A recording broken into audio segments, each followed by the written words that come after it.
Early shot, I believe, going back to 1930 or 31, of me and my mother.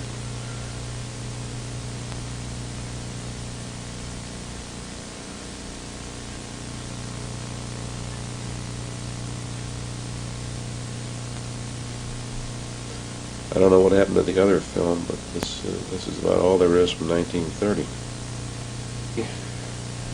What did we say it was, Nancy? 1932. 1932. 1932. In the summer, at Judson Avenue. That's In Evanston. In Evanston, yes.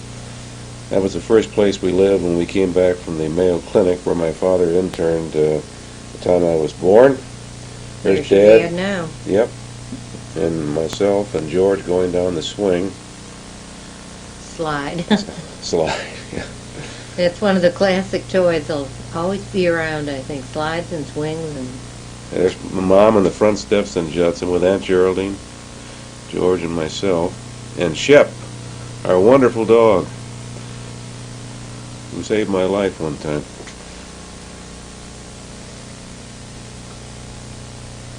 Your mama and Aunt Geraldine, who are sisters, not only look alike, but their hairstyles, which was very popular, that type of hairstyle in the early 30s. Yeah. Your Aunt Geraldine's married name, of course, was Chesley. Yeah, Geraldine Chesley. Kind of faded in the pictures here, but you see the old car in the background. Yeah. Funny part is, a lot of those houses that we see here and there are still there in Evanston today, but obviously not the cars. Yeah. There's Mom. Yeah. Now this goes back, I believe, to 1933 at Judson Avenue. Once again, your mom's got fur on. They didn't have a full fur coat. It was all, a fur collar and the type of, I guess they call them a... Now we're at Lake City, Minnesota, and this is my grandmother and her sister, Nana Irwin. My grandmother is Mrs. George FitzGerald. Her husband, my grandfather, George FitzGerald.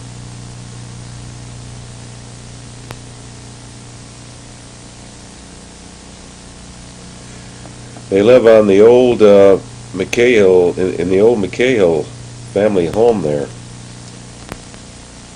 Beautiful home. Real mansion.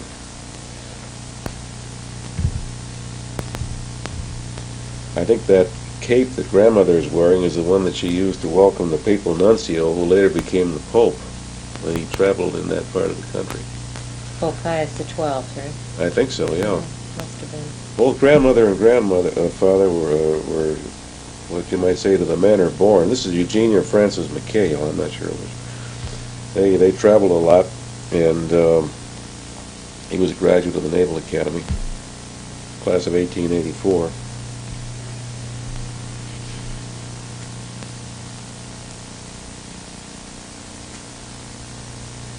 There's my mother. Sauntering with her mother and her mother's sister. Yeah. They're having a good time. Yeah. Everybody's laughing.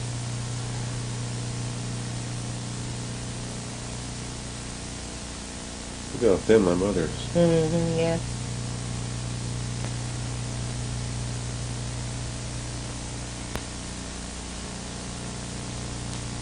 There we think your mom looks a lot like, or I should say, your cousin, Mary Helen FitzGerald Daly, looks so much like your mother. Yeah. And as your mother looks here.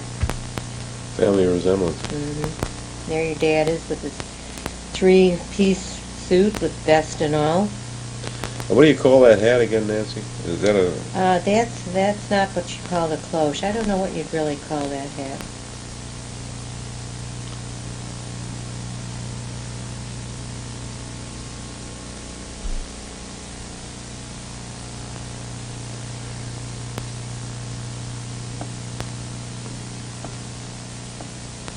Your mom with your dad. Girl in the hammock. And there's Beauty. Gives you a perspective of how big that dog is. Yeah, it's huge. Was, I should say, but... It was, yeah. There's Ellie and Mom. This is Thanksgiving at Uncle George Pope's. He had 5 sons. There's Bob Larimer, Aunt Polly, Uncle George, my mother, Aunt Elmira, the white hair, wife of Uncle George, Aunt Elmira, George Shesling, the young fellow, John Pope, and Harriet, his wife. They lived in Phoenix. Mary Lammer again, and Aunt Polly, if I didn't mention her name. And this is Henry Pope from Columbus. He ran Uncle George's lumber company there in Columbus, Georgia? Columbus, Georgia, yeah. And there I am with my... Your helmet hat, that also was very popular for young boys. I don't know who this lady is. I should know, but I forgot. There's Henry's wife to his left.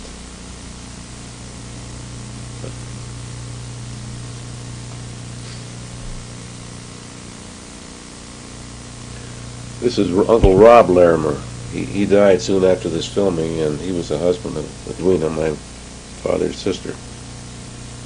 This is Deerfield, Illinois, where we moved after we left the farm. This is Joyce, mother, Ellie, myself. George Shesling, son of Aunt Geraldine and Paul Shesling. There's mother and George and Carlo and Ellie, now known as Auntie Ollie. There's George. There's Mom.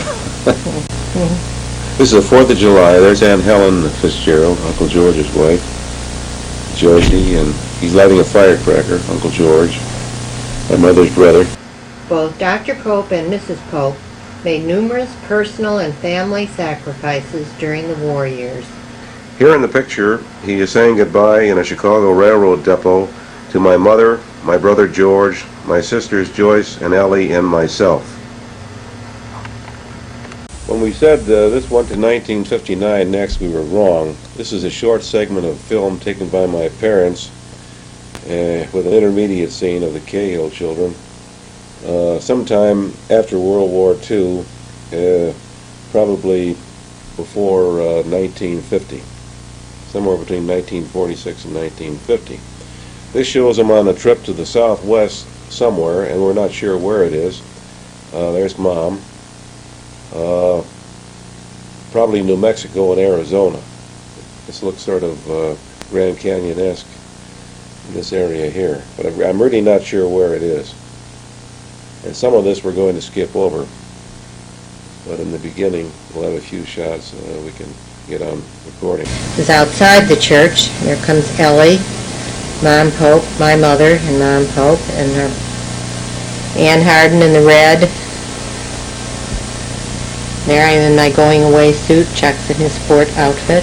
And there we're coming on Joyce and her husband Jack Riggio, and they're expecting their second baby at the time, who was Jana. There's Mom. Yeah. Dad. Ellie. Mm-hmm. We didn't even see these pictures for years because we didn't have a projector to see them on. Yeah, this is 16 millimeter. From your parents.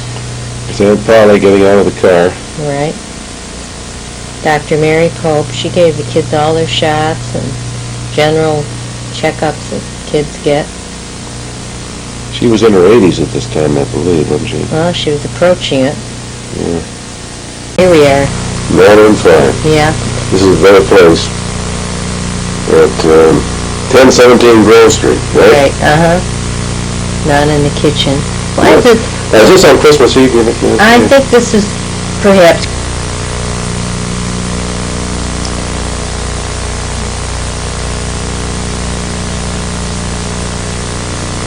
You've got an awful lot of pictures of the kids eating or opening Christmas presents and all these pictures. But I guess that's one way we got them when they were reasonably still or staying put. Gosh, about around 85. 86.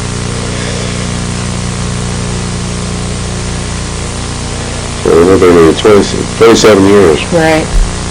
Well, it was very difficult for her to leave the apartment then, too.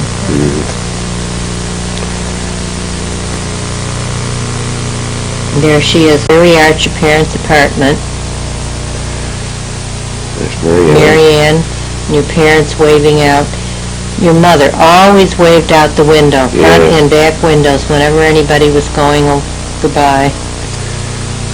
See the many happy events since it Yeah, happened for sure. at 1017 Grove Street in Evanston.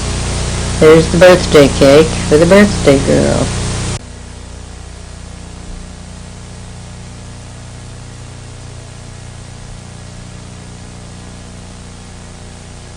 Above 5 there, well, we saw them a second ago, were the Danish Copenhagen figurines of each of the children that my parents had gotten for each of them, and they even got a dog representing good old Princey Pup. Come on, kids, enough of that silliness. By this time of the day, they're completely punchy. It's evening. Yeah, they're all tired. They're all hyper from all the Christmas gifts and whatever. I love these pictures of my parents. Mm. They were such great people, I'll tell you, Mom and Dad. Yeah. I miss them.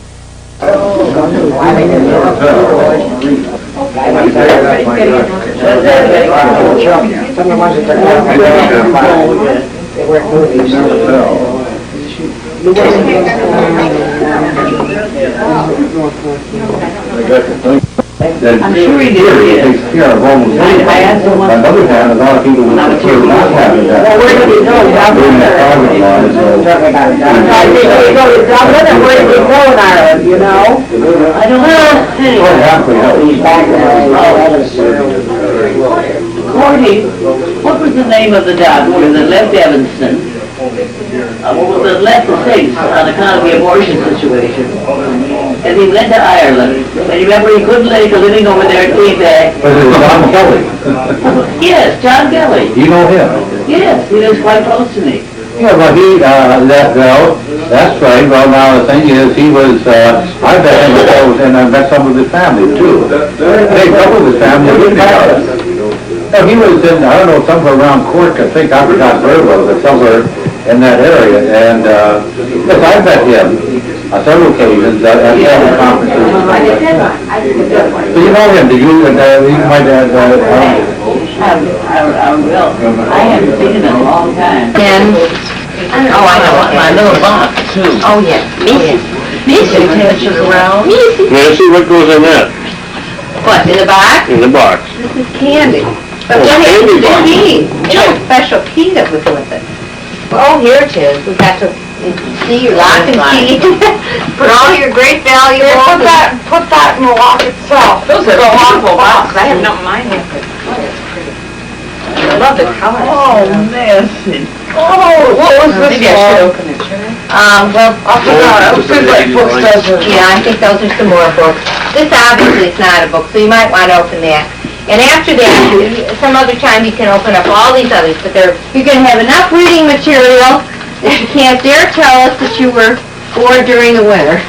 Isn't that fun, but they're all wrapped up and so cute. Well, they're by authors also. Many of them are Earl Stanley Garner, but, Dad. in this picture you see Chuck, of course, bringing his mother up to Charlie to greet him. There was quite an age in the reception, but obviously Nana won the honors, being the elder citizen and very proud and happy grandmother.